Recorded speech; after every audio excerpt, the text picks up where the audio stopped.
শিক্ষা মানুষের মৌলিক অধিকার, কিন্তু দারিদ্র আর অর্থনৈতিক বৈষম্যের কারণে এখনো বহু শিশু সেই অধিকার থেকে বঞ্চিত। তেমনি এক করুণ ঘটনা ধর্মনগর হাফলংচোরা TEHS বিদ্যাজ্যোতি স্কুলে কয়েকজন ছাত্রছাত্রী দীর্ঘদিন ধরে ফি দিতে না পারায় বাধ্য হয়ে পড়াশোনা বন্ধ করেছে। ফলে আর্থিক সংকটই থামিয়ে দিল তাদের শিক্ষা জীবন। এই ঘটনার খবর পৌঁছয় 57 নম্বর যুবরাজনগর এলাকার সিপিএম বিধায়ক শৈলেন্দ্র চন্দ্র নাথের কাছে।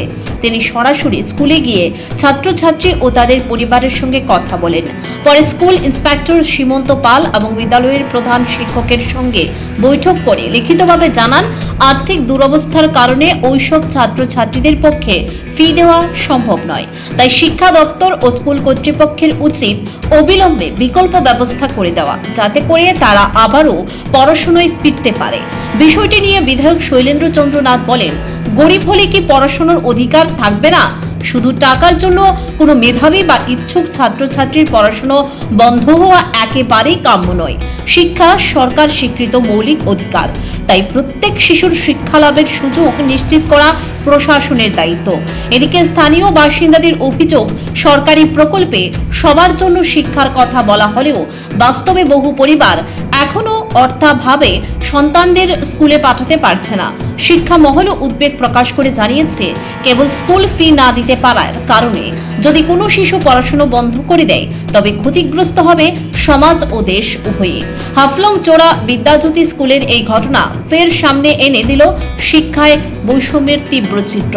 প্রশাসন দ্রুত পদক্ষেপ নেবে কিনা সেই দিকেই এখন তাকিয়ে রয়েছে সাধারণ মানুষ। কারণ হচ্ছে আজ থেকে 10 দিন আগে আমি এই এরিয়াতে এসেছিলাম একজন অসুস্থ রোগীকে দেখতে। এটাকে বাগানের পেছনে এখানে মুন্ডাটিলা বলে, তো যুগেন মুন্ডা।